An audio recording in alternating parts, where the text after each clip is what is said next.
Alright, in this video we're going to look at how to find y-intercepts of a function, of a rational function, and really any function.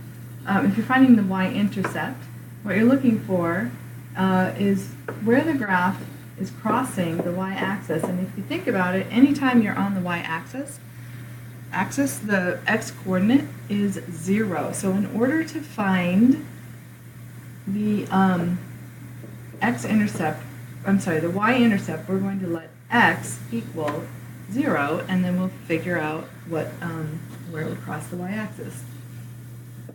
Alright, so for this function, what we want to do is we're going to find f of 0, so I'm going to put 0 in place of x, and evaluate the outcome. So 0 squared plus 8 times 0 plus 15 over 0 squared plus 6 times 0 plus 5.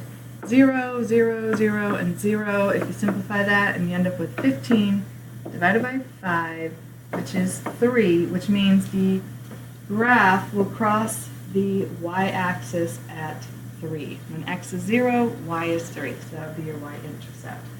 If you have a function that's already in factored form like this one, you are going to do the same thing. You're going to figure out where it crosses the y-axis by letting x equal 0. So I'm going to throw 0 in place of x. I'm going to substitute that in here. So I have 0 plus 7 squared times 0 minus 1 divided by 0 minus 7 times 0 plus 1. You have to put 0 into the entire function and then evaluate it. So I have 0 plus 7 squared, that's 7 squared, which is 49, times 0 times negative 1, 0 minus 1 is negative 1, so 49 times negative 1 in the numerator, and in the denominator I have 0 minus 7 is negative 7, and 0 plus 1 is 1. So in the numerator I have negative 49, in the denominator I have negative 7, and that gives us f of 0, so the y-coordinate when x is 0 will be negative 49 divided by negative 7, which is positive 7.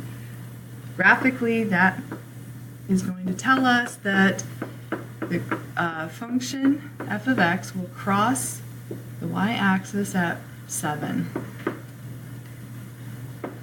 So we would have, we know this point, if this is 5, it's going to cross right here on the graph. Okay, that's how you find the y-intercept.